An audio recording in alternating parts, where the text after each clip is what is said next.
నమస్కారం video news కి స్వాగతం. ఈనాటి వార్తా విశేషాలు. తిరుమలలో సీఎం చంద్రబాబు కీలక సమీక్ష.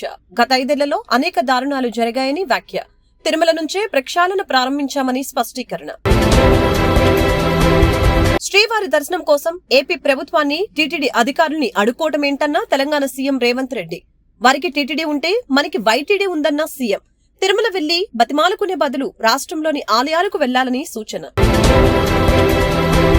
విజయవాడ, విశాఖ 2 నగరాల్లో మెట్రో లైన్ రాబోతుందన్న విజయవాడ ఎంపీ కేశినేని శివనాథ్. విజయవాడ పార్లమెంటు పరిధిలో విప్లవాత్మక మార్పులు తీసుకువచ్చామని వ్యాఖ్య. డాక్టర్ బిఆర్ అంబేద్కర్ చిత్రపటానికి పాలాభిషేకం చేసిన పశ్చిమ బీజేపీ నేతలు. చిట్టినగర్లో అంబేద్కర్, ప్రధాని మోదీ చిత్రపటానికి పాలాభిషేకం. రాష్ట్ర కేబినెట్ సమావేశంలో ఎస్సీ వర్గీకరణ బిల్లుకి ఆమోదం తెలపడం పట్ల ఎస్సీ వర్గాలు హర్షం వ్యక్తం చేశాయని వెల్లడి.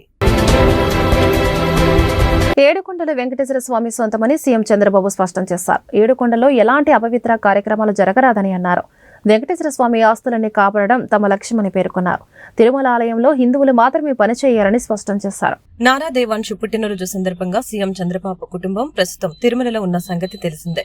అన్నప్రసాద కేంద్రంలో మనవడి పేరిట అన్న వితరణ చేసిన అనంతరం చంద్రబాబు స్థానిక పద్మావతి అతిథి గృహంలో కీలక సమీక్ష చేపట్టారు. తిరుమల అభివృద్ధిపై TTD chairman B R Naidu, EO Shyamalarao, ఇతర అధికారులతో చంద్రబాబు సమీక్ష నిర్వహించారు. ఈ సందర్భంగా చంద్రబాబు మాట్లాడుతూ తిరుమలకు నిత్యం వేల సంఖ్యలో భక్తులు వస్తున్నారని, అన్నదానానికి చాలా మంది విరాళాలు ఇస్తున్నారని వెల్లడించారు. గడిచిన 5 ఏళ్లలో చాలా దారుణాలు జరిగాయని, తిరుమల నుంచే ప్రక్షాళన చేస్తానని ఎన్నికల వేళ చెప్పానని, అధికారంలోకి వచ్చాక ఆ మేరకు చర్యలు తీసుకుంటున్నట్లు తెలియజేశారు. అప్పట్లో ఏడుకొండలను ఆనుకుని ముంతాజ్ హోటల్కి అనుమతి ఇచ్చారని, ఆ హోటల్కి 20 ఎకరాలు కేటాయించారని చంద్రబాబు విమర్శించారు. దీనిపై తాము చర్యలు తీసుకుంటున్నామని, మరొక 35.32 ఎకరాలలో వివిధ సంస్థలకి భూ కేటాయింపులను కూడా రద్దు చేశామని తెలియజేశారు. టీటీడీలో అన్యమత ఉద్యోగుల్ని తొలగించడానికి ఆదేశాలు ఇచ్చామని వెల్లడించారు. అన్నదానం అనేది ఎన్టీ రామారావు గారు స్టార్ట్ చేశారు. అక్కడి నుంచి ఇంతవరకు కూడా ఎలాంటి ఇబ్బందులు లేకుండా సవ్యంగా జరుగుతూ ఉంది. ఈరోజు ఆయన ప్రారంభించిన ఈ కార్యక్రమానికి 2,200 కోట్ల రూపాయల కార్పస్ ఉంది. ప్రతి సంవత్సరం ప్రతిరోజు ఎంతోమంది భక్తులు వచ్చి అన్నదానం ట్రస్ట్కి డొనేట్ చేస్తున్నారు. లేకపోతే ఆ రోజుకి వాళ్లే విరాళాలు ఇచ్చి నిర్వహించే పరిస్థితికి వచ్చారు. ఇది ఒక మహత్తరమైన కార్యక్రమం. ఇది శాశ్వతంగా జరుగుతుంది. ఈ సందర్భంగా మేము అక్కడికి వచ్చినప్పుడు కాంట్రిబ్యూట్ చేయడమే కాకుండా నేరుగా అక్కడ ఎవరైతే భక్తులు ఉన్నారో వాళ్ళకి అన్నం వడ్డించినప్పుడు ఉండే తృప్తి ఎలకట్టలేదు. అందుకనే ఫ్యామిలీ మెంబర్స్ అందరూ కూడా సర్వ్ చేశాం. మేము సర్వ్ చేయడమే కాకుండా భావితరాలకు కూడా గుర్తు చేసుకునే విధంగా సంస్కారాన్ని నేర్పిస్తున్నాం. ఇలాంటి కార్యక్రమాన్ని ప్రతి ఒక్కరికి కూడా విజ్ఞప్తి చేస్తున్నాం. మనం బాగుండడం కాదు, సమాజ హితం కోసం అందరం పనిచేయాల్సిన అవసరం ఉంది. అదే సమయంలో మీరు చూస్తే నేను ప్రాణదాన కార్యక్రమాన్ని ప్రారంభించాను. బ్రహ్మోత్సవానికి వస్తూ తిరుపతిలో సిమ్స్ హాస్పిటల్లో ప్రాణదాన కార్యక్రమానికి ప్రారంభించాం. ఆ రోజు ఒకటే ఆలోచించాం, వెనుకబడ్డ ప్రాంతం రాయలసీమ, ఇక్కడ హాస్పిటల్ కూడా సరిగా లేవు. అందుకనే సిమ్స్ను ఆధారంగా చేసుకుని రొయా గానీ, బర్డ్స్ గానీ, సిమ్స్ గానీ, మిగిలిన హాస్పిటల్స్ అన్ని. తిరుమల దర్శనాలపై తెలంగాణ ముఖ్యమంత్రి రేవంత్ రెడ్డి కీలక వ్యాఖ్యలు చేశారు. తిరుమల వెంకటేశ్వర స్వామి దర్శనం కోసం ప్రతిసారి ఏపీ ప్రభుత్వాన్ని, టీటీడీ అధికారులను అడుక్కోవడం ఏంటని ప్రశ్నించారు. వారికి తిరుమల తిరుపతి దేవస్థానం ఉంటే మనకు యాదగిరిగుట్ట దేవస్థానం ఉందని అన్నారు. భద్రాచలంలో రాముడు మనకు లేడా? మనకేమైనా శివాలయాలు తక్కువ ఉన్నాయా అని ప్రశ్నించారు. తిరుమలకు వెళ్లి బతిమాలుకునే బదులు తెలంగాణలో ఉన్న ఆలయాలకు వెళ్లొచ్చని ఆయన అన్నారు. MLA, MLC, MP, party president, ముఖ్యమంత్రి ఆయన 20 ఏళ్ళు ఏం తెలియకుండానే ఇంత దూరం వచ్చినా మీరు అవకాశం ఇచ్చారా?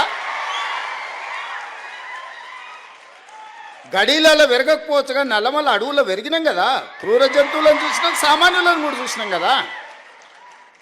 గడీలలో దొరల్లాక మేము పెరగకపోవచ్చు, కానీ నల్లమల్ల అడవుల్లో చెంచులను చూసుకుంటేనే, పేదోళ్ళని చూసుకుంటేనే పెరిగినాం కదా. మాకు మనుషులు ఎట్లుంటారు, మానవ మృగాలు ఎట్లుంటాయో మాకు తెలియదా? తెలియకుండానే ఇంత దూరం వచ్చిందా నేను?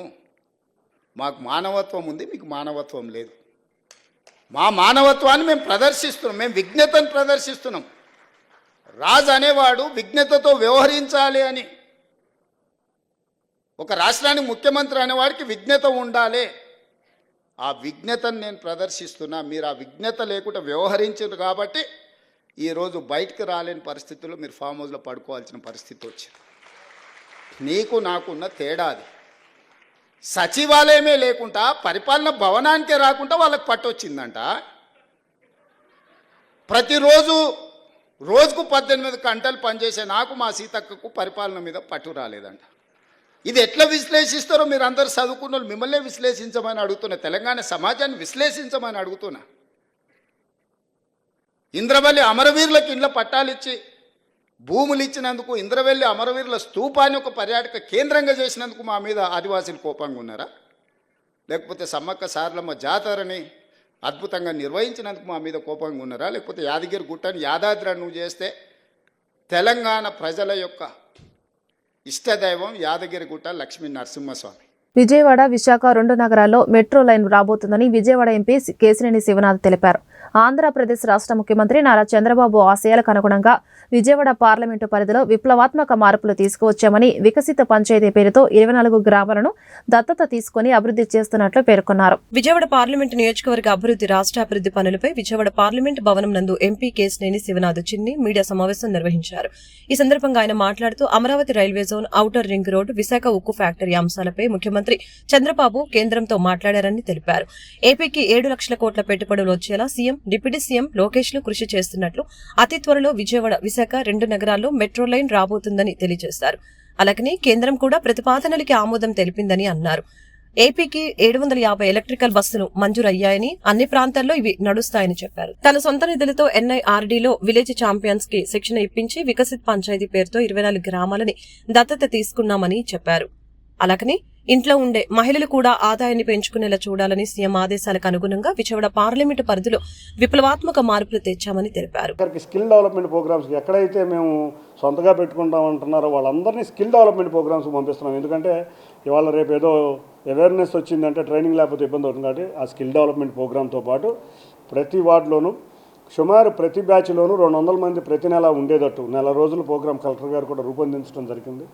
అందరూ ఒక నెల రోజులు ప్రోగ్రాం ఇచ్చి ఆ తర్వాత లోన్లకు పంపించి ప్రతి ఒక్క వ్యక్తి కూడా ఇక్కడ తన సొంత కాళ్ళ మీద తను నిలబడాలి. చంద్రబాబు నాయుడు గారు చెప్పినట్టు ఈయన ఎంటర్ప్రెనర్, ఈయన ఫ్యామిలీ అనే పదానికి అర్థం తెచ్చే విధంగా కృషి చేస్తున్నాం విజయవాడ నగరంలో. అంతేకాకుండా పలు సమస్యల మీద లోక్సభలో నేను విజయవాడకే సంబంధించినవే కాకుండా పలు సమస్యల మీద లోక్సభలో ప్రస్తావించడం జరుగుతుంది. అంతేకాకుండా విజయవాడలో నగరంలో ఉన్న ఇండస్ట్రీ డెవలప్ అవ్వాలని ఇప్పటికి 5 మీటింగ్లు ఎంఎస్ఎంఈ, విజయవాడ ఎంఎస్ఎంఈ వారితో మీటింగ్లు ఏర్పాటు చేయడం జరిగింది. అంతేకాకుండా మొన్న ఈ మధ్య కూడా సతీష్ రెడ్డి గారిని తీసుకొచ్చి డిఫెన్స్కి సంబంధించి వాళ్ళ ఇండియాలో బాగా పెరిగే ఒకనొక ఇండస్ట్రీ, వాళ్ళ డిఫెన్స్ ఇండస్ట్రీ ఇప్పటికే 61% ఇండియనైజ్ అయింది. గౌరవ ప్రధాని నరేంద్ర మోడీ గారు 92% ఇండియనైజ్ అవ్వాలంటున్నారు. చాలా అవకాశాలు ఎక్కువ ఉన్నాయి. కాబట్టి ఇవాళ విజయవాడలో ఉన్న చాలా పరిశ్రమలు, మెకానికల్ పరిశ్రమలు డిఫెన్స్కు కోరిలేట్ అవుతాయి. కాబట్టి ఆయనతో కూడా ఒక సమావేశం ఏర్పాటు చేసే వాళ్ళ పారిశ్రామికవేత్తలకి అందరికీ కూడా వారి సలహాలు, సూచనలు ఇవ్వడం జరిగింది. అంతేకాకుండా గౌరవ ముఖ్యమంత్రి గారి దగ్గర తీసుకెళ్ళగానే వారికి కూడా ఆయన ప్రకటన చేయటం, అది విజయవాడకి కాకుండా ఆంధ్రప్రదేశ్ మొత్తానికి కూడా ఒక డిఫెన్స్ ఇండస్ట్రీ ఇక్కడికి రావడానికి మంచి అవకాశంగా ఉంటుంది. అంతేకాకుండా ఇస్రే సోమనాథ్ గారిని కూడా తీసుకెళ్ళడం జరిగింది. వారు ఇటువంటి వ్యక్తులు అందరూ కూడా, సుచిత్ర ఎల్లా గారు కానీ ఇటువంటి వ్యక్తులందరూ కూడా వాళ్ళ ఆంధ్రప్రదేశ్లో ఉన్న పారిశ్రామిక అభివృద్ధిని ముందుకు తీసుకెళ్లే విధంగా ఉంటుంది. కాబట్టి ఇటువంటివే కాకుండా ఈ ఆటోనగర్ సమస్యలు నిజంగా చూస్తే దేశంలో ఏ ఇండస్ట్రీకి కూడా ఇంత తక్కువ స్థలం లేదు. 305 ఎకరాలు. 305 ఎకరాల్లో 1,00,000 మంది కార్మికులు పనిచేస్తున్నారు. ఎంఎస్ఎంఈలో కానీ ఆటోనగర్ ఇండస్ట్రీ కానీ. అది కూడా గౌరవ ముఖ్యమంత్రి నారా చంద్రబాబు నాయుడు గారి దృష్టికి తీసుకెళ్ళడం జరిగింది. సార్ 305 ఎకరాల్లో ఎక్కడ చూసినా సరే, మీరు హైదరాబాద్లో ఎక్కడ చూసినా సరే ఒక 1000 ఎకరాల్లో 30,000 40,000 మంది పనిచేస్తారండి. 305 ఎకరాల్లో 8 నియోజకవర్గాల నుంచి ఇక్కడ వచ్చి పనిచేస్తున్నారు కార్మికులందరూ. వాళ్ళకు కొంచెం బాగా ఇబ్బందుల్లో ఉన్నారన్నాం. వెంటనే వారు సిఆర్డీఏ కమిషనర్ గారికి కూడా ఏమేమి రోడ్లు కానీ ఇటువంటి ఏమేమి మౌలిక సదుపాయాలు ఇవ్వాలో సూచనలు ఇవ్వడం జరిగింది.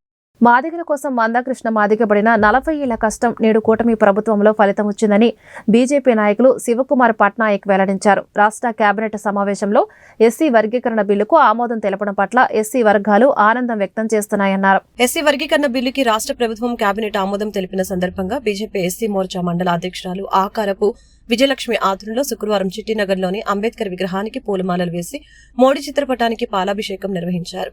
ఈ కార్యక్రమానికి పశ్చిమ MLA Karadayya in charge Prathipati Sridhar, BJP నాయకులు శివకుమార్ పట్నాయకులు హాజరై కార్యక్రమాన్ని ప్రారంభించడం జరిగింది. ఎస్సీల అభివృద్ధి శ్రేయస్సే లక్ష్యంగా బిల్లు ఆమోదించారని తెలియజేశారు. కార్యక్రమంలో టీడీపీ నాయకులు పల్లెపోగు ప్రసాద్, 47 డివిజన్ టీడీపీ నాయకులు మల్లెపు రాజు, 49వ డివిజన్ జనసేన అధ్యక్షులు సోంపాక చినబాబు, 53 డివిజన్ జనసేన అధ్యక్షులు పులిచేరి రమేష్, 48వ డివిజన్ జనసేన ఇన్ఛార్జి నారంశెట్టి, కూర్మారావు, బాలిశెట్టి శ్రీనివాసు, చొక్కాకుల రమేష్, సయ్యద్ హుస్సేన్ తదితరులు పాల్గొన్నారు. విజయలక్ష్మి గారు ఆధ్వర్యంలో జనసేన, టీడీపీ, బీజేపీ 3 పార్టీల ఆధ్వర్యంలో ఇక్కడ నిర్వహిస్తున్నటువంటి ఎస్సీల కోసం ప్రయత్నించినటువంటి మందకృష్ణ మాదిగ గారు మాదిగలకు ఎప్పటి నుండో పోరాటం చేస్తున్నటువంటి గొప్ప వ్యక్తి మన మందకృష్ణ మాదిగ గారు. వారు మొన్న జరిగిన హైదరాబాద్ సమావేశంలో లక్షలాది మంది మాదిగలను తరలించి నరేంద్ర మోడీ గారు ఒక మాదిగని ఎంత బ్రహ్మాండంగా కౌగిలించుకొని వారిని మీ సమస్యకి నేనున్నాను, ముందు మీ సమస్య అయ్యాకే నేను బాధ్యత తీసుకుంటానని రాగానే ఫస్ట్ ఆ సమస్యను పట్టించుకున్న నరేంద్ర మోడీ గారికి మేము హృదయపూర్వక అభినందనలు తెలియజేస్తున్నాం. అలాగే మందకృష్ణ మాదిగ గారు కూడా ఈ పోరాటంలో మాదిగలకు ఒక ప్రత్యేకమైనటువంటి ప్యాకేజ్ ఇచ్చే విధంగా చేసినందుకు వారికి మనస్ఫూర్తిగా భారతీయ జనతా పార్టీ తరఫున ధన్యవాదాలు తెలియజేస్తున్నాను. అలాగే రాష్ట్ర ప్రభుత్వం ఎన్డీఏలో చంద్రబాబు నాయుడు గారు కానీ, పవన్ కళ్యాణ్ గారు కానీ, అలాగే భారతీయ జనతా పార్టీ నాయకులు సుజనా చౌదరి గారు కూడా ఈ యొక్క కార్యక్రమంలో అందరూ ముందుండి ఎస్సీలకు కావాల్సిన ప్రయత్నాలని చేసి వారికి కావాల్సినటువంటి అందుబాట్లు, ఉద్యోగ అవకాశాలు, అలాగే చదువుల్లో కూడా వాళ్ళకి మరి ఉన్నత శిఖరాలు రాణించాలని చెప్పి ఈ సందర్భంగా తెలియజేసుకుంటూ అందరికీ ధన్యవాదాలు. గత సంవత్సరం ఆర్థిక బడ్జెట్తో విజయవాడ నగర ప్రాంతాల్లో అనేక అభివృద్ధి పనులు చేపట్టామని విజయవాడ నగరపాలక సంస్థ మేయర్ రాయన భాగ్యలక్ష్మి అన్నారు. ఈ మేరకు వీఎంసీ ప్రధాన కార్యాలయాల్లో గల కమాండ్ కంట్రోల్ రూమ్ లో ఆమె మీడియా సమావేశం ఏర్పాటు చేశారు. ఈ సమావేశంలో 2024-25 ఆర్థిక సంవత్సర బడ్జెట్ ముఖ్యాంశాలను వివరించారు.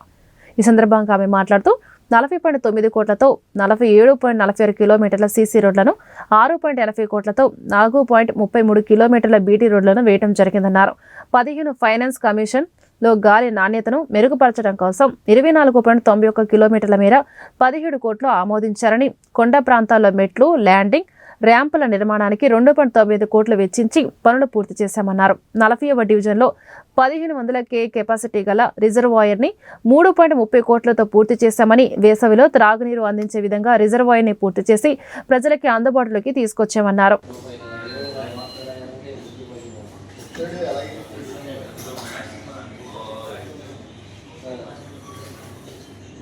రెండు 2024-25 ఆర్థిక సంవత్సరం బడ్జెట్ ప్రవేశపెట్టడం జరుగుతుంది. అనగా 22/3/2025 గాను బడ్జెట్ ప్రవేశపెట్టడం జరుగుతుంది. కాబట్టి ఆ బడ్జెట్ అంశాలు కొంచెం మీడియా మిత్రులకి, ప్రింట్ మీడియా మిత్రులకి, అలాగే ఎలక్ట్రానిక్ మీడియా మిత్రుల ముందు తెలియపరచడం జరుగుతుంది.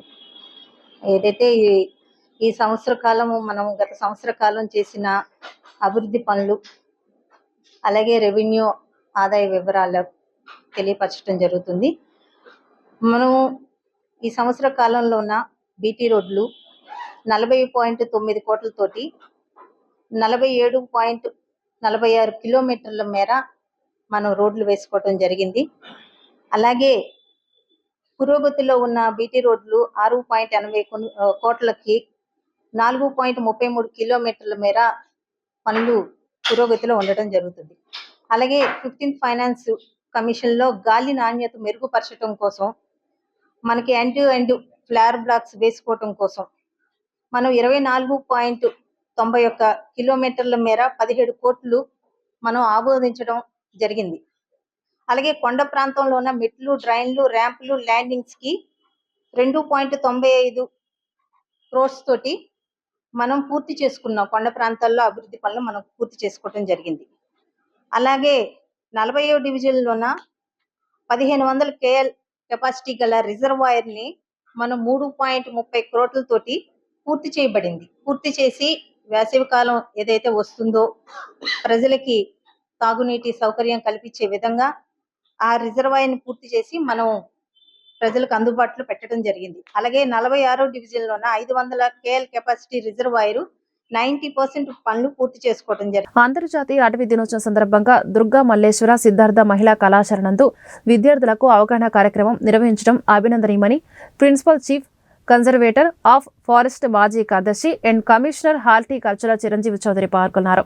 సమాజంలో పర్యావరణాన్ని సంరక్షించాల్సిన బాధ్యత ప్రతి ఒక్కరిపై ఉందని, పర్యావరణాన్ని రక్షించే విధంగా ప్రతి ఒక్కరూ చెట్లు నాటాలని ఆయన సూచించారు.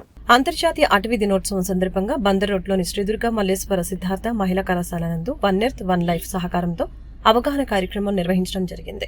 కార్యక్రమంలో ముఖ్య అతిథిగా principal chief conservator of forest మాజీ కార్యదర్శి and commissioner horticulture Chiranjeevi Chowdary పాల్గొని మాట్లాడారు. ప్రపంచవ్యాప్తంగా మార్చి 21న అంతర్జాతీయ అటవీ దినోత్సవాన్ని జరుపుకోవడం జరుగుతుందని చెప్పారు. అంతర్జాతీయ అటవీ దినోత్సవం సందర్భంగా శ్రీ దుర్గా మల్లేశ్వర సిద్ధార్థ మహిళా కళాశాల నందు విద్యార్థులకి అవగాహన కార్యక్రమం నిర్వహించడం జరిగింది. పర్యావరణాన్ని రక్షించే విధంగా ప్రతి ఒక్కరూ చెట్లు నాటాలని సందర్భంగా సూచించడం జరిగింది. అనంతరం పర్యావరణవేత్త అంకారావు మాట్లాడుతూ పర్యావరణ దినోత్సవం సందర్భంగా కాకుండా ప్రతిరోజు పర్యావరణాన్ని కాపాడవలసిన బాధ్యత మనందరిపై ఉందని తెలియజేశారు. ప్రతి ఒక్కరూ ఒక యోధునిలా సైనికుల్లా చెట్ల నాటడంలో కృషి చేయాలని పిలుపునిచ్చారు. అనంతరం ప్రిన్సిపల్ ఎస్ కల్పన మాట్లాడారు. పర్యావరణాన్ని మనం పరిరక్షిస్తే అది మనల్ని కాపాడుతుందని తెలియజేశారు. అనంతరం వన్ ఎర్త్ వన్ లైఫ్ వ్యవస్థాపకులు లీలాకుమారి మాట్లాడుతూ అనేక అవగాహన కార్యక్రమాలు నిర్వహిస్తూ పర్యావరణం గురించి చెప్పడం అభినందనీయమని అన్నారు. ప్రతి ఒక్కరూ పర్యావరణంపై కనీస అవగాహన కలిగి ఉండాలని తెలిపారు.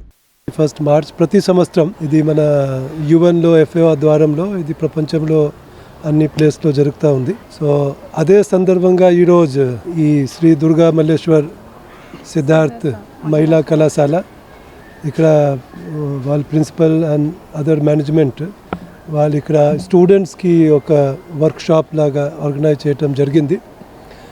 అంటే ఈ సందర్భంగా దీనికి ముఖ్య ఉద్దేశం అంటే మన సమాజంలో అవేర్నెస్ క్రియేట్ చేయాలి. అంతే ప్రతి ఒక్కరికి బాధ్యత ఉంది, ప్రతి ఒక్క సిటిజన్స్కి బాధ్యత ఉంది. మన వాతావరణం పరిశుభ్రంగా ఉండాలి, చెట్టు నాటాలి, ఉన్న చెట్లు మనం కాపాడుకోవాలి. చెట్లులో రకరకాల జంతువులు ఉంటాయి, అది చాలా మందికి తెలియదు. అంటే ఒక చెట్టు నుంచి మనకు ఎన్నో లక్షల డబ్బు రూపంలో మనం చూసినట్టయితే కొన్ని లక్షల డబ్బుల రూపంలో దీని నుంచి మనకు బెనిఫిట్స్ వస్తుంది. ఒక చెట్టు నాటడం అంటే అంత ఈజీ కాదు, చాలా కష్టం. చెట్టు నాటిన తర్వాత ఆ చెట్టు బతికి మళ్ళీ పెరగాలి, ఉండాలి అంటే అది చాలా టైం తీసుకుంటుంది. చెట్టు నాటడం అంటే మనం చాలా సందర్భంగా మనం నాటుకుంటున్నాం, కానీ మళ్ళీ అది బతికింది బతకలేదు అది ఒక. సో రాష్ట్ర ప్రభుత్వం కానీ లేకపోతే రకరకాల శాఖల వాళ్ళు కూడా దీని మీద అన్ని పని చేసుకుంటున్నారు. చాలామంది సివిల్ సొసైటీ మెంబర్స్ ఉన్నారు, NGOs ఉన్నారు, సోషల్ యాక్టివిస్ట్ ఉన్నారు.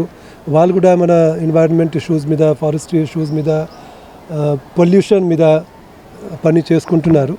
సో నేను ఈ సందర్భంగా ఈరోజు నా మెసేజ్ అంటే ఇది ఒకటే ప్రభుత్వం బాధ్యత కాకుండా ఇది ప్రతి ఒక్క సమాజంలో ఉన్న ప్రతి ఒక్క వ్యక్తి మీద ఈ బాధ్యత ఉన్న మన ఈ వాతావరణం. కొమెర అంకారావు, జార్జ్ నిక్నేమ్తో పిలుస్తూ ఉంటారు.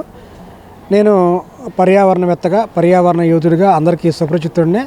నన్ను ఫారెస్ట్ మ్యాన్ ఆఫ్ ఇండియా అని కూడా అంటారు. నాది కారంపూడి గ్రామం. నేను నల్లమల్ల అడవి ప్రాంతంలో అడవుల సంరక్షణ, అడవుల వృద్ధి కొరకు నేనైతే పనిచేస్తూ ఉంటాను. అయితే ఈరోజు ప్రపంచ అడవుల దినోత్సవం. అంటే మనం ఏంటంటే ఈ ఒక్కరోజే కాకుండా ఇక నుంచి మనం ప్రతిరోజు కూడా అడవుల దినోత్సవంగా మనం పనిచేయాలని చెప్పి గుర్తు చేసే రోజు. కాబట్టి మనం దీన్ని ఈ ఒక్కరోజే కాకుండా ప్రతిరోజు ఈ రోజుని గుర్తు చేసుకొని సంవత్సరం అంతా కూడా 24/7గా మనం చక్కగా మొక్కలు నాటే కార్యక్రమం చేయాలి. అయితే ఈ అడవుల శాతం పెంచే దానిలో భాగంగా మనం మరొక పని కూడా చేయాల్సిన అవసరం ఉంది. దీన్ని ఏంటంటే సామాజిక అడవులు అంటారు. సామాజిక అడవులు అంటే మనకి పట్టణాలు, గ్రామాలని అడవులుగా తయారు చేసుకునే విధానాన్నే సామాజిక అడవులు అంటారు. దీనిలో ప్రధానంగా మనం కొన్ని వందల చెట్లు చూస్తూ ఉంటాం. మన వందలు మనకి అందుబాటులో ఉన్నా లేకపోయినా కనీసం కొన్నిటినైనా సరే మనం వాటిలో మనం చేయాల్సిన అవసరం ఉంది. కనీసం ఒక డజన్ చెట్లు మనం తీసుకొని ఈ డజన్ చెట్లనే వందల చెట్లుగా మనం నాటితే మనకైతే సామాజిక అడవులు తయారవుతాయి. అయితే ఏంటంటే వేపకి జార్జి గారిని పరిచయం చేయడం చాలా అదృష్టంగా భావిస్తున్నాం. ఎందుకంటే ఖచ్చితంగా ఈ విషయాల పట్ల స్టూడెంట్స్కి అవగాహన ఉండాలి. Because if you protect the nature, nature will protect us. ఈ స్లోగన్ ముందుకు తీసుకెళ్లాలని మాత్రమే ఈరోజు స్టూడెంట్స్లో అవేర్నెస్ కలుగజేయడం కోసం ఈ ప్రోగ్రామ్ని అరేంజ్ చేసాం. Thank you. అడిగారు. సో ఆ సందర్భంగా మేము చేసే కన్నా మేము చెప్పేది మిద్దె తోట వ్యవసాయంతో పరిమితం అవుతుంది కాబట్టి ఇది అంతకన్నా ఎక్కువ విస్తృతిలో చేయాలి అని నల్లమల ఫారెస్ట్లో ఆయన కన్జర్వేటర్గా పనిచేస్తూ నల్లమల ఫారెస్ట్లో ఎక్కువగా సీడ్ బాల్స్ విసరటం కానీ ప్లాస్టిక్ ఏరివేసి రకరకాల కార్యక్రమాలు చేస్తూ యువతని ప్రోత్సహిస్తున్న కొమెరా జాజి గారిని డిప్యూటీ ఫారెస్ట్ ఆఫీసర్గా ప్రిన్సిపల్ సెక్రటరీగా పనిచేసి రిటైర్ అయిన శ్రీ చిరంజీవి చౌదరి గారిని మనం ఇన్వైట్ చేయడం జరిగింది. మనం ఈరోజు ప్రోగ్రాం జరిగింది, ఈరోజు చెప్పేసాము అయిపోయింది అన్నట్టు కాకుండా పేరెంట్స్, స్కూల్స్ కూడా పిల్లల్ని ఎంకరేజ్ చేస్తే ఆ మొక్కలు. విశాఖలో స్టేడియంలో మౌలిక వసతులు కేవలం 2 నెలల్లో ఆధునీకరణ జరిగిందని, ఈ నెలలో విశాఖలో జరిగే ఐపీఎల్ మ్యాచ్ల తర్వాత ఎలివేషన్ పనులు పూర్తి చేశామని ఆంధ్ర క్రికెట్ అసోసియేషన్ అధ్యక్షులు ఎంపీ కేశినేని శివనాథ్ వెల్లడించారు. వైజాగ్ అంతర్జాతీయ క్రికెట్ స్టేడియం విశేషాలపై మీడియాతో ఆయన మాట్లాడారు. విజయనగరం, మూలపాడులో క్రికెట్ అకాడమీలను పెడుతున్నామని, అమరావతిలో అంతర్జాతీయ క్రికెట్ స్టేడియానికి జైషా అనుమతి ఇచ్చారని చెప్పారు. బీసీసీఐ కూడా ఏపీలో క్రికెట్ అభివృద్ధికి సహకారం అందిస్తుందన్నారు. అమరావతిలో స్పోర్ట్స్ హబ్ అభివృద్ధి జరుగుతుందన్నారు. ప్రతి ఏటా 30 గ్రౌండ్లను అభివృద్ధి చేయడం లక్ష్యంగా పెట్టుకున్నామని, ప్రతిభ ఉన్న పిల్లలను గుర్తించి క్రీడాకారులుగా తీర్చిదిద్దుతామని స్పష్టం చేశారు. మ్యాచ్లు నేను చంద్రబాబు నాయుడు గారు, లోకేష్ గారి ఆశీస్సులతో ఆంధ్ర క్రికెట్ అసోసియేషన్ అధ్యక్షుడిని కూడా అయ్యాను. ఈ అయిన అవకాశాన్ని సద్వినియోగం చేసుకుంటా. గత ప్రభుత్వ కాలంలో ఎలక్షన్స్ వల్ల మనకు 2 మ్యాచ్లు వైజాగ్ వచ్చినాయి. మనం ఈసారి కూడా వైజాగ్ మ్యాచ్లు ఇవ్వాలని కోరాం. ఇవ్వాలని కోరితే వైజాగ్ స్టేడియం చాలా బాగోలేదు, అసలు ప్లేయర్ రెస్ట్ రూమ్స్ కూడా చాలా చండాలంగా ఉన్నాయి, మేము ఇవ్వలేమని ఢిల్లీ క్యాపిటల్స్ వాళ్ళు అన్నారు. అప్పుడు నారా లోకేష్ గారితో కూడా జిఎంఆర్ అధిపతులతో మాట్లాడించి ఇవాళ స్టేడియంలో వాళ్ళు ఒకటే కోరారు, స్టేడియంని రెనోవేట్ చేయండి కాబట్టి మేము మ్యాచ్లు ఇస్తామన్నారు. మాకు అదొక టఫ్ ఛాలెంజ్ అయింది. డిసెంబర్ 20వ తారీఖు వాళ్ళు ఇస్తాము కానీ స్టేడియం రెనోవేట్ చేయమన్నారు. కానీ క్రిస్మస్ సంక్రాంతి వల్ల మేము జనవరి 20 దాకా కూడా పనులు మొదలు పెట్టలేకపోయాం. టెండర్ ప్రాసెస్ వీటన్నిటి వల్ల సుమారు 8 నెలలు పట్టే కార్యక్రమాలని 1.5 నెలలో జనవరి 20 నుంచి మొదలుపెట్టి మార్చి 10వ తారీఖు కల్లా మేము స్టేడియం మొత్తం రెనోవేట్ చేసాం. 34 డ్రెస్సింగ్ రూమ్లు ఏర్పాటు చేసాం. అంతేకాకుండా మీరు చూస్తే అంతకుముందు హ్యాలోజన్ లైట్లు ఉండేవి, మొత్తం ఎల్ఈడి లైట్లు మార్చాం. గ్రౌండ్ కూడా చాలా అద్భుతంగా తయారైంది. ప్రెస్ మీరు చూస్తే అంతకుముందు ప్రెస్ వారికి రూములు సరిగ్గా ఉండే కాదు, ప్రెస్ గ్యాలరీ బ్రహ్మాండంగా చేసాం. టాయిలెట్లు కూడా ఉండే కాదు. స్టేడియంలో ఉన్న టాయిలెట్లు అన్నీ కూడా మొత్తం 53 టాయిలెట్లు ఉండేవి, మొత్తం 327 టాయిలెట్లు చేసాం. ముఖ్యంగా అన్ని టాయిలెట్లను పగిలిపెట్టి హైజెనిక్గా చేసాం. మహిళా టాయిలెట్లు అయితే నిజంగా చూస్తే ఒరిస్సా ప్రాంతం ఉండేది, అంత దరిద్రంగా ఉండేది, దాన్ని బాగు చేసాం. నిన్న ప్లేయర్లు అందరూ ఢిల్లీ క్యాపిటల్స్ నుంచి వచ్చి మన వెంకటభద్రరాజు లాంటి వ్యక్తులందరూ డ్రెస్సింగ్ రూములు చూసి ఇండియాలో ది బెస్ట్ డ్రెస్సింగ్ రూమ్ ఇక్కడ మీరు ఏర్పాటు చేశారు, 2 నెలల్లో మీరు ఏర్పాటు చేశారంటే మీ యొక్క అసోసియేషన్ యొక్క ఏ విధంగా ఉన్నారని అప్రిషియేట్ జరుగుతుంది. నిజంగా ఢిల్లీ క్యాపిటల్స్ టీం వాళ్ళు కూడా ఒక 10 రోజుల బ్యాక్ ఇన్స్పెక్షన్ టీం పెట్టినప్పుడు వారందరూ వచ్చి స్టేడియం ఈ విధంగా అయిందా అని చాలా ఆశ్చర్యం వ్యక్తం చేశారు. విజయవాడ నగరాన్ని సుందరంగా అభివృద్ధి చేస్తామని విజయవాడ తూర్పు ఎమ్మెల్యే గద్దె రామ్మోహన్ అన్నారు. నగర అభివృద్ధికి కూటమి ప్రభుత్వం కట్టుబడి ఉందని, తూర్పు నియోజకవర్గాన్ని ఒక మోడర్న్ గా నియోజకవర్గంగా అభివృద్ధి చేస్తామని ఆయన స్పష్టం చేశారు. విజయవాడ తూర్పు నియోజకవర్గంలోని 3వ డివిజన్ కరెన్సీ నగర్, శంఖవారి వీధి, జై వీధి ఏరియాలో ప్రజా సమస్యలపై శాసనసభ్యులు గద్దె రామ్మోహన్ పర్యటించడం జరిగింది. ఈ సందర్భంగా ఆయన మాట్లాడుతూ విజయవాడ నగరాన్ని సుందరంగా అభివృద్ధి చేస్తున్నామని, తూర్పు నియోజకవర్గాన్ని ఒక మోడర్న్ గా నియోజకవర్గంగా అభివృద్ధి చేస్తున్నట్లు తెలియజేశారు. గత వైసీపీ ప్రభుత్వంలో విజయవాడ నగర అభివృద్ధి నిర్లక్ష్యానికి గురైందని తెలియజేశారు. కూటమి ప్రభుత్వం అధికారంలోకి వచ్చిన వెంటనే అభివృద్ధి కార్యక్రమాలు చేపట్టామని చెప్పారు. విజయవాడ తూర్పు నియోజకవర్గంలోని 3వ డివిజన్ కరెన్సీ నగర్ ని దత్తత తీసుకోవడం జరిగిందని, కరెన్సీ నగర్ తో పాటు నియోజకవర్గ వ్యాప్తంగా అభివృద్ధి కార్యక్రమాలు నిర్వహిస్తామని అన్నారు. నారా చంద్రబాబు నాయుడు సారథ్యంలో నగరాన్ని అందంగా తీర్చిదిద్దుతామని ఎమ్మెల్యే గద్దె స్పష్టం చేశారు. కరెన్సీ నగర్ మాకు విజయవాడకి ఈశాన్యం, మా నియోజకవర్గానికి ఈశాన్యం, కొత్తగా అభివృద్ధి చెందుతున్న ప్రాంతం. ఇక్కడ అనేక మంది కొత్త వాళ్ళు వచ్చి ఇక్కడ నివాసాలు స్థలాలు కొనుక్కుని అపార్ట్మెంట్లు కొనుక్కుని నివాసాలు ఏర్పాటు చేస్తారు. ఈ ప్రాంతాన్ని నేను ప్రత్యేకంగా దత్తత తీసుకోవడం జరిగింది. ఈ ప్రాంతాన్ని ఎందుకంటే ఇది అభివృద్ధి చెందవలసిన ప్రాంతం కాబట్టి ఇక్కడ ఇంకా మరింత అభివృద్ధి పరుద్దామని చెప్పి నారా చంద్రబాబు నాయుడు గారు చెప్పి ఈ ప్రాంతాన్ని నేను దత్తత తీసుకోవడం.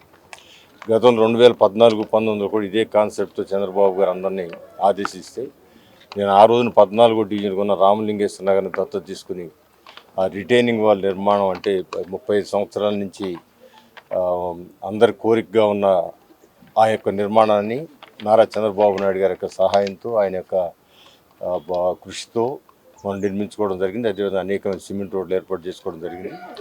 అదేవిధంగా ఇక్కడ మొత్తం అన్ని రోడ్లు పూర్తవ్వాలా, దానితో పాటు అత్యంత కీలకమైన గుంటతిప్ప డ్రైన్ పూర్తవ్వాలా. కనకదుర్గా నగర్లో ఆ వెడల్పుకి 20 అడుగులు ఎడల్పున్న డ్రైను 6 అడుగులు కుదించాలా.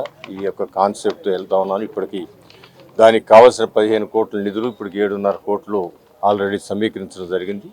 ఇంకొక 7.5 కోట్లు కావాలి. నేను సిఆర్డీ వాళ్ళని రిక్వెస్ట్ చేస్తూ ఉన్నాను. వాళ్ళు కూడా ఇస్తామని హామీ ఇచ్చారు, ఇంకివ్వలేదు. అది కూడా రాగానే ఆ రోడ్లు ఆ యొక్క డ్రైన్ నిర్మాణం కూడా పూర్తయితే ఇక్కడ అంతా కూడా చాలా దాన్ని ఏమంటారు, చాలా అందమైన డివిజన్గా ఇది తీరు ముందుకు వెళ్తుంది. అందువలన ఆ యొక్క తిరుమలలో జరిగిన విధంగానే ఈ నెల 22-23 తేదీలలో శ్రీవారి ఉదయస్తమాన సేవలు విజయవాడలో కన్వెన్షన్ నిర్వహించుతున్నామని rotary club of Vijayawada midtown ప్రతినిధులు తెలిపారు. భక్తులు ఈ అవకాశాన్ని సద్వినియోగం చేసుకోవాలని కోరారు. విజయవాడ బందర్ రోడ్లోని ఓ హోటల్లో గురువారం సాయంత్రం rotary club of Vijayawada mid town ఆధ్వర్యంలో మీడియా సమావేశం నిర్వహించారు. ఈ సందర్భంగా ఉదయాస్తమాన సేవలకి సంబంధించిన పోస్టర్ ని ఆవిష్కరించారు. అనంతరం క్లబ్ అధ్యక్షులు గూడపాటి కిషోర్ బాబు, చైర్మన్ శ్రీనివాస్ బాలాజీ, కన్వీనర్ యడ్ల పార్థసారథి, కార్యదర్శి సుందర్ రెడ్డి మాట్లాడారు. 22వ తేదీ ఉదయం 6 గంటల నుంచి సుప్రభాత తోమాల సేవ, సహస్ర నామార్చన, సాయంత్రం శ్రీవారి కళ్యాణోత్సవాన్ని నిర్వహించనున్నట్లు తెలిపారు. 23వ తేదీ సాయంత్రం శోభాయాత్ర, పుష్పయాగం వంటివి జరుగుతాయని భక్తులు ఈ అవకాశాన్ని సద్వినియోగం చేసుకోవాలని కోరారు. మీడియా సమావేశంలో క్లబ్ ప్రతినిధులు పాల్గొన్నారు. కిషోర్ ఆధ్వర్యంలో జరిగే రోటరీ క్లబ్ కిషోర్ ఆధ్వర్యంలో జరిగే ఈ సంవత్సరం కిషోర్ ప్రెసిడెంట్గా ఈ సంవత్సరం ఎన్నో కార్యక్రమాలు చేశారు. చాలా బాగా వచ్చాయి కార్యక్రమాలన్నీ కూడా. దీంట్లో మెయిన్ ఇంపార్టెంట్ ప్రతి సంవత్సరం కూడా ఎదురు చూసేది శ్రీనివాస కళ్యాణం. 22-23 తారీఖులో కన్వెన్షన్ జరిగే శ్రీనివాస కళ్యాణం ఉదయాస్తమాన సేవలు ఉదయం సుప్రభాతం నుంచి 2 రోజుల పాటు చాలా అద్భుతంగా ప్లాన్ చేశామండి. భక్తులందరికీ కూడా వచ్చిన వాళ్ళకి ఒక మంచి భక్తిభావంతో ఎంతో మనం తిరుమల వెళ్తే ఎంత ఎలా ఉంటుందో ప్రతిదీ కూడా ప్రసాదాలు కానీ స్వామివారి కళ్యాణం కానీ అన్నీ కూడా చాలా బాగా ఏర్పాట్లు చేశాం. ప్రజలందరూ వచ్చి మీరు స్వామివారి తీర్థప్రసాదాలు తీసుకోవాల్సింది కోరుచున్నాం. నా పేరు Gudipati Kishore, rotary midtown president. మీ అందరికీ తెలిసిందే రోటరీ మిడ్ టౌన్ గురించి. గత 8 నెలలుగా ఏదైతే సేవా కార్యక్రమాలు మిడ్ టౌన్ నుంచి చేస్తున్నామో చాలాసార్లు ప్రెస్లో కూడా మనం చెప్పడం జరుగుతుంది. రోటరీ అంటేనే పోలియో, పోలియో అంటేనే రోటరీ.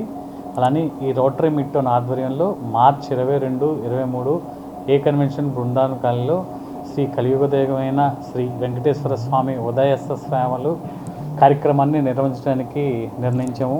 దీనికి చైర్మన్గా బాలాజీ శ్రీనివాస్ గారు, అలానే దీని కన్వీనర్గా యడ్ల పార్థసారథి గారు, అలానే మా సెక్రటరీ సుందర్ రెడ్డి, అలానే కో చైర్మన్గా కాసుల బ్రహ్మం, మరెంతో మా టీం అందరం కలిసి ఈ కార్యక్రమాన్ని తెరపించుకు నిశ్చయించాము. సో విజయవాడ వాస్తవులందరూ వచ్చి ఈ కార్యక్రమాన్ని 2 రోజులు జయప్రదం చేస్తారని, ఆ స్వామి వారి ఆశీస్సులు కృపా కటాక్షాలకు లోని దాన్ని కూడా తీసుకుంటారని ఆశిస్తున్నాను. రోజు తిరుపతిలో ఏ విధంగా వస్తే అదే తరహాలో ఉదయాస్తమ సేవలు జరుగుతాయో అదే తరహాలో విజయవాడలో కూడా ఉదయాస్తమ సేవలు సుప్రభాతం నుంచి మొదలుకొని ఏకాంత శాఖ వరకు కార్యక్రమాలు జరుగుతాయి. అదే 2వ రోజు ఆదివారం సాయంత్రం పుష్పయాగం ఒక 2 టన్నుల పూలతో అంగరంగ వైభవంగా దాన్ని అరౌండ్ 8,000 నుంచి 10,000 జనాల క్రౌడ్ని మేము ఎక్స్పెక్ట్ చేస్తాము. ఆల్రెడీ ఇప్పటికే ఇన్స్టాగ్రామ్లో కానీ ఫేస్బుక్లో కానీ ఇప్పుడు ఏదైతే సోషల్ మీడియాలో ఉందో అన్ని సోషల్ మీడియాలో ఈ కార్యక్రమం శతకళాభిషేకం జరుగుతుందండి. అంటే 108 కలశాలతో అభిషేకం స్వామివారికి ఉంటుంది. అలాగే పసుపు కొట్టే కార్యక్రమం ఉంటుంది. ఇవన్నీ అయిన తర్వాత మళ్ళీ సాయంత్రం కళ్యాణం, శ్రీవారి కళ్యాణం జరుగుద్ది. తర్వాత ఏకాంత సేవ, ఇది శనివారం నాడు జరిగేది. అలాగే ఆదివారం మళ్ళీ పొద్దున్నే సుప్రభాతం నుంచి సేవలు, అలాగే 11 గంటలకి శ్రీవారి కళ్యాణం మళ్ళీ 2వసారి కూడా చేస్తున్నాం. సాయంత్రం మటుకు పుష్పయాగం చాలా అద్భుతంగా జరుగుతుంది, కనులు విందుగా ఉంటుంది, అందరూ చాలామంది వస్తారు. అలాగే మా విన్నపం ఏంటంటే విజయవాడలో అందరూ కూడా వచ్చి స్వామివారి సేవల్ని తరించుకుంటూ అట్లాగే ఆయన ఆశీస్సులు తీసుకుని దర్శనం చేసుకుని తీర్థప్రసాదాలు తీసుకోవాల్సిందిగా మా మనవి. ప్రసాదాలు కూడా తిరుపతిలో ఎట్లయితే ప్రసాదాలు మనకి ఇస్తామో అలాగే ఇక్కడ కూడా ప్రసాదాలు కంటిన్యూస్గా 2 రోజులు కూడా రన్ చేస్తామండి, ఎంతమంది వచ్చినా కానీ. ఈ కార్యక్రమం అందరూ దిగ్విజయం చేయాలని మనసారా కోరుకుంటున్నాను. రోటరీ క్లబ్ విజయవాడ సెక్రటరీగా ఉన్నాను. Rotary club of Vijayawada mid town నుంచి మనం ఎన్నో సేవా కార్యక్రమాలు చేస్తున్నాం. రోటరీ అంటే సేవ అంటే రోటరీ అనేది అందరికీ తెలుసు. ఈ సేవ చేస్తున్నాము అంటే మనం ఎంతో కొంత సంపాదించుకొని ఆ సంపాదించిన దాంట్లో మనం డొనేషన్ అనేది చేయగలుగుతున్నాము. ఇంత ఆనందంగా చేస్తున్నాము అంటే ఆ భగవంతుని దయ అనేది ఉంది. సో ఈసారి మనం రోటరీ క్లబ్ నుంచి కలియోదయమైనటువంటి శ్రీవారికి శ్రీ వెంకటేశ్వర స్వామి శ్రీవారి సేవ అనేది మనము జరుపుకోవడం జరుగుతుంది. ఈ కార్యక్రమానికి ఇది చాలా పెద్ద ఎత్తున మనము ఏ కన్వెన్షన్ సెంటర్లో రేపు మార్చి 22, 23 తేదీల్లో మార్నింగ్ 6 గంటల నుంచి రాత్రి 9 గంటల వరకు 2 రోజులు మంచి కార్యక్రమాలు అనేది మనం తిరుమలలో ఎటువంటి శ్రీవారికి సేవలు అయితే చేస్తామో అదే విధంగా మనం ఇక్కడ 2 రోజులు అద్భుతంగా చేస్తున్నాము. సో ఇంత పెద్ద కార్యక్రమానికి మాకు సహకరిస్తున్నటువంటి ఎన్వీఆర్ జ్యువెలర్స్ అధినేత ఎన్వీఆర్ బాలు గారికి, అలాగే క్యూనిక్స్ కార్ప్ అధినేత క్యూనిక్స్ కార్ప్ మల్టీ హబ్ అధినేత ఆనందరెడ్డి గారికి మా ప్రత్యేక ధన్యవాదములు. విజయవాడ నగరపాలక సంస్థ కౌన్సిల్ సమావేశంలో ప్రవేశపెట్టనున్న బడ్జెట్ కేవలం అంకెల గారడీగానే ఉందని సిపిఎం నగర కార్యదర్శి దోనేపూడి కాశీనాథ్ అన్నారు. విజయవాడ అభివృద్ధిని పాలకులు పూర్తిగా విస్మరిస్తున్నారని మండిపడ్డారు. గవర్నర్పేటలోని శ్రీశ్రీ భవన్లో నిర్వహించిన మీడియా సమావేశంలో కార్పొరేటర్ బోయి సత్యబాబుతో కలిసి మాట్లాడారు. 2025-26 బడ్జెట్తో తిరోగమనంగా ఉందని, నగర ప్రజలకు ఏమాత్రం ఉపయోగపడదని అభివర్ణించారు. మౌలిక వసతులు కల్పించడంలో నిర్లక్ష్యంగా వ్యవహరిస్తున్నారని మండిపడ్డారు. ఏ ఒక్కటే కూడా ప్రజలకి అనుకూలమైనటువంటి పద్ధతుల్లో ప్రజోపయోగకరంగా ప్రజా సమస్యల పరిష్కార దిశగా ఆలోచించి అభివృద్ధిని వాంఛించేటువంటి బడ్జెట్గా కనిపించలేదని చెప్పనేది వాస్తవం. అంకెల గారడీ తప్ప బడ్జెట్ వాస్తవ రూపానికి భిన్నంగా నగర భౌతిక పరిస్థితిని, నగర ఆర్థికాభివృద్ధిని దృష్టిలో పెట్టుకుని చేసినటువంటి పరిస్థితి మాత్రం కనపట్ల. ఈ బడ్జెట్ ఒకదాని మించి 4 దాటిన తర్వాత ఇది 5వ బడ్జెట్గా, అంటే బహుశా చివరి బడ్జెట్గా చెప్పాలి. వీళ్ళ చివరి బడ్జెట్ మరింత తిరోగమనంగా ఉంది, మరింత పురోగమనం కాదు. మరింత తిరోగమనంగా ఉన్నటువంటి బడ్జెట్గా దీన్ని చెప్పాల్సినటువంటి అవసరం ఉంది. ఈ బడ్జెట్ని ఆశాంతం కనుక పరిశీలించినట్లయితే అంకెలు ఘనం, అభివృద్ధి శూన్యం, సమస్యలు కోకొల్లలు, పరిష్కారాలు జీరో. అభివృద్ధి అని చెప్పనేది ఆమడ దూరంలో నగరం కొనారిల్లిపోయేటువంటి పరిస్థితి ఎదురవుతోంది. ఒక రకంగా ఇది పెద్ద మున్సిపాలిటీయా, లేదు ఇది నగరపాలక సంస్థ. భగత్ సింగ్ రాజ్గురు సుఖదేవుల 94వ వర్ధంతి వారోత్సవాల సందర్భంగా మార్చి 23వ తేదీన వివిధ సేవా కార్యక్రమాలు చేపడుతున్నామని డివైఎఫ్ఐ రాష్ట్ర కార్యదర్శి రామన్న తెలిపారు. విజయవాడ బాలోత్సవ్ భవన్ నిర్వహించిన మీడియా సమావేశంలో ఈ మేరకు పోస్టర్ ఆవిష్కరించారు. అనంతరం మాట్లాడుతూ డ్రగ్స్ కు పాతర, అవినీతిపై యుద్ధం, నిరుద్యోగంపై సమరం వంటి నినాదాలతో ముందుకు వెళతామన్నారు. కేంద్ర రాష్ట్ర ప్రభుత్వాలు యువతకు ఇచ్చిన హామీలను అమలు చేసేంత వరకు పోరాడతామని స్పష్టం చేశారు.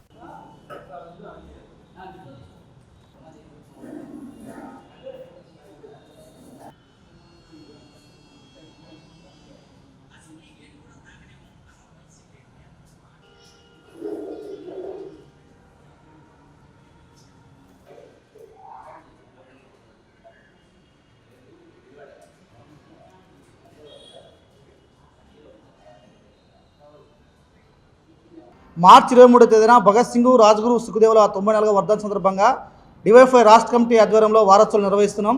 ముఖ్యంగా రాష్ట్ర వ్యాప్తంగా అన్ని జిల్లాల్లో, అన్ని పట్టణ కేంద్రాల్లో బ్లడ్ డొనేషన్ క్యాంపులు కానీ, అలాగే రక్తదాన శిబిరాలు, అలాగే సదస్సులు, సేవా కార్యక్రమాలతో పాటు నిరుద్యోగ యువతకు ప్రభుత్వం ఇచ్చిన హామీలు అమలు చేయాలని చెప్పేసి కార్యక్రమాలు చేయబోతున్నాం. ముఖ్యంగా ఈరోజు యువతను పట్టి పిడుస్తున్న సమస్య డ్రగ్స్. ఈ డ్రగ్స్ మాఫియాను అంతం చేయాలని చెప్పి మేము కోరుతా ఉన్నాం.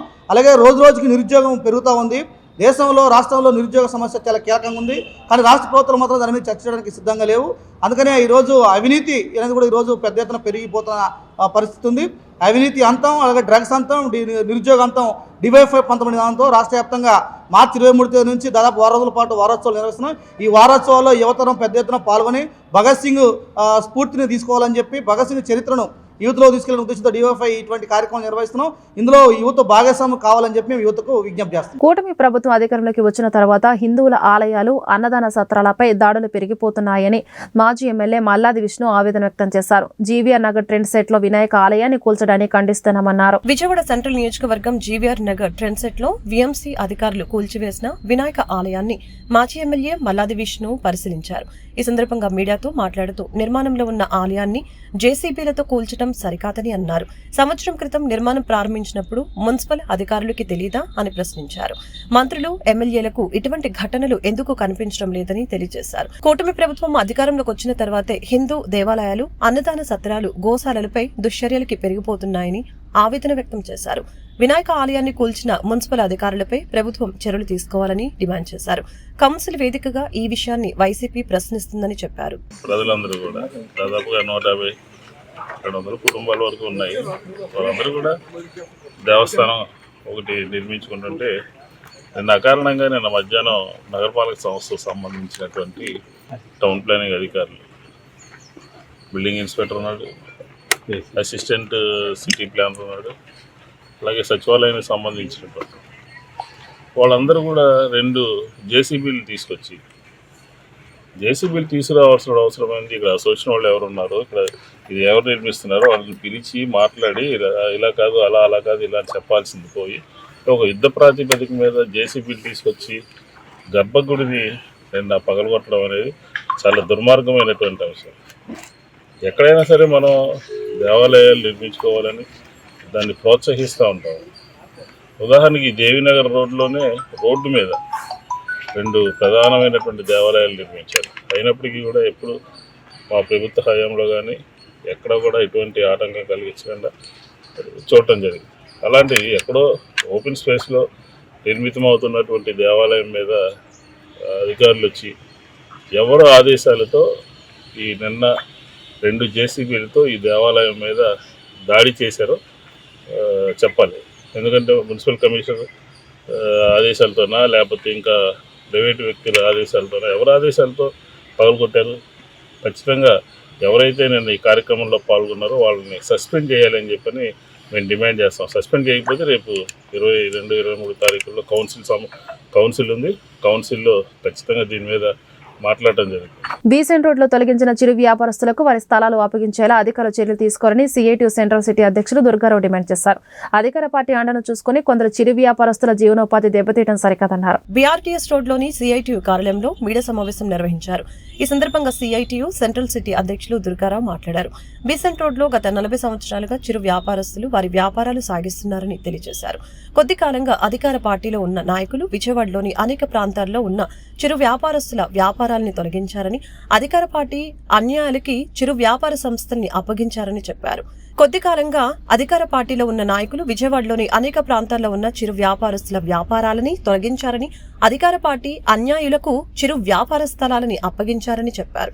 చిరు వ్యాపారస్తుల జీవనోపాధిపై దెబ్బ కొట్టారని మండిపడ్డారు. అలాగనే బీసెంట్ రోడ్లో పాత చిరు వ్యాపారస్తులు బండ్లని తొలగించి కొత్తవారు 13 బండ్లను పెట్టడం ఏంటి అని ప్రశ్నించారు. ఈ విషయమే మున్సిపల్ కమిషనర్ కి కలెక్టర్ దృష్టికి తీసుకువెళ్తున్నట్లు తెలిపారు. అలాగనే సత్వరమే ఈ సమస్యను పరిష్కరించాలని సిఐటియుగా డిమాండ్ చేస్తున్నట్లు తెలియజేశారు. మీడియా సమావేశంలో సెంట్రల్ సిటీ సిఐటియు అధ్యక్షులు కె దుర్గారావు, నాయకులు Y Subba Rao, CH Murali, B Venkateswara Rao, B Lakshmana తదితరులు పాల్గొన్నారు. గత 34 సంవత్సరాలుగా చిరు వ్యాపారాలు చేసుకుంటూ జీవనం కొనసాగిస్తున్నారు. గతంలో చాలాసార్లు అధికార పార్టీలు ఉన్నాయి. వీళ్ళందరూ కూడా చిరు వ్యాపారస్తులకి అండగా కొంతమంది కొన్ని దుశ్చర్యలకు పాల్పడినా ఇవాళ చిరు వ్యాపారస్తులందరూ కూడా ఐక్యంగా ఎటువంటి ట్రాఫిక్కి ఇబ్బంది లేకుండా, ప్రజలకి అసౌకర్యం కలగకుండా, ప్రజలకి అందుబాటులో ఉండే ధరలతో చిరు వ్యాపారాలు చేసుకుంటున్నారు.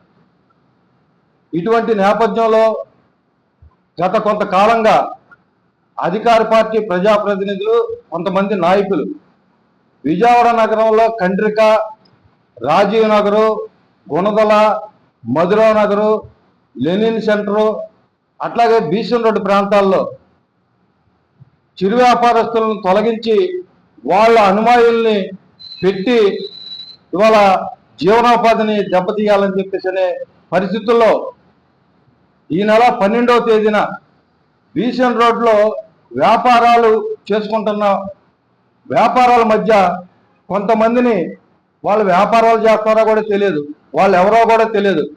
అటువంటి వారిని తీసుకొచ్చి బీసన్ రోడ్ నడ్ రోడ్లో వ్యాపారాలు కట్టడానికి 12 బళ్ళు పెట్టి ఇవాళ గతంలో వ్యాపారాలు చేసుకున్న చిరు వ్యాపారస్తుల జీవనోపాధిని దెబ్బతీయాలని చెప్పేసి అనేది ఈరోజు అధికార పార్టీ నేతలు చూస్తున్నారు. ఆటో సమస్యల పరిష్కారానికి తెలుగుదేశం ప్రభుత్వం కట్టుబడి ఉందని సెంట్రల్ నియోజకవర్గ ఎమ్మెల్యే బోండా మహేశ్వరరావు స్పష్టం చేశారు. ఆటో డ్రైవర్లకు సంబంధించిన అనేక సమస్యలను తెలుగుదేశం ప్రభుత్వం పరిష్కరించిందని వెల్లడించారు. సమస్యలు ఏమైనా ఉంటే తమ దృష్టికి తీసుకురావాలని, వాటి పరిష్కారానికి కృషి చేస్తారని హామీ ఇచ్చారు. కార్యక్రమం టీఎన్టీసీ ద్వారా జరిగిన అక్కడికి అటెండ్ అయినటువంటి వివిధ జిల్లాల నుంచి మరి నా సోదరులకి, ఆటో సోదరులకి హ్యాపీ బర్త్డే రామప్రసాద్ రెడ్డి గారు, హ్యాపీ బర్త్డే రామప్రసాద్ రెడ్డి గారు.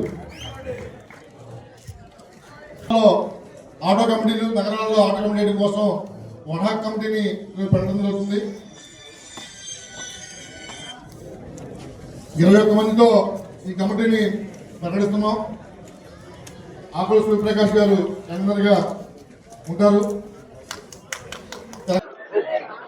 ఆంధ్రప్రదేశ్ రాష్ట్రం ఏర్పడిన తర్వాత మొట్టమొదటిసారిగా టీఎన్టీసీ ఆధ్వర్యంలో ఏపీ తెలుగునాడు డ్రైవర్స్ యూనియన్ అని చెప్పి ఒక యూనియన్ రిజిస్ట్రేషన్ చేసుకున్న టీఎన్టీసీ తరఫున ఆ యూనియన్ యొక్క ప్రథమ మహాసభని ఈరోజు విజయవాడ వేదిక తుమ్మలపల్లి కళాక్షేత్రంలో ఏర్పాటు చేసుకోవడం జరిగింది. డ్రైవర్లందరూ కూడా ఒక క్రమశిక్షణతో ఉండాలని చెప్పి, ట్రాఫిక్ నియమాలు పాటించాలని చెప్పి చెప్పడమే కాకుండా కూటమి ప్రభుత్వం అధికారంలో రావడానికి కారణమైనటువంటి డ్రైవర్లందరూ కూడా రాబోయేటువంటి రోజుల్లో యువగలం పాదయాత్రలో నారా లోకేష్ గారు ఏ విధంగా అయితే హామీ ఇచ్చారో హామీని నిలబెట్టడానికి కృషి చేస్తున్న సందర్భంగా తెలియజేయడం జరిగింది. అదేవిధంగా మొన్న వచ్చినటువంటి జీవో నెంబర్ 8ని సెంట్రల్ జిల్లా శాసనసభ్యులు బోండా మహేశ్వరరావు గారు అసెంబ్లీలో మాట్లాడి దాన్ని రద్దు చేయించినందుకు ఆయన కృతజ్ఞతలు, కార్మికుల తరపున ఆయన కృతజ్ఞతలు తెలియజేయడం జరిగింది. అదేవిధంగా మేనిఫెస్టోలో పెట్టినటువంటి జీవో నెంబర్ 21, 31ని రద్దు చేయాలని చెప్పి మరొకసారి శాసనసభ్యులు, శాసనమండలి సభ్యుల ద్వారా ప్రభుత్వానికి వినియోగించుకోవడం జరిగింది. రాబోయేటువంటి రోజుల్లో రాష్ట్ర వ్యాప్తంగా డ్రైవర్లందరూ కూడా కూటమి ప్రభుత్వానికి వినూతనంగా ఉండేదానికి మా వంతు ప్రయత్నం చేస్తామని సందర్భంగా తెలియజేస్తా ఉన్నాం.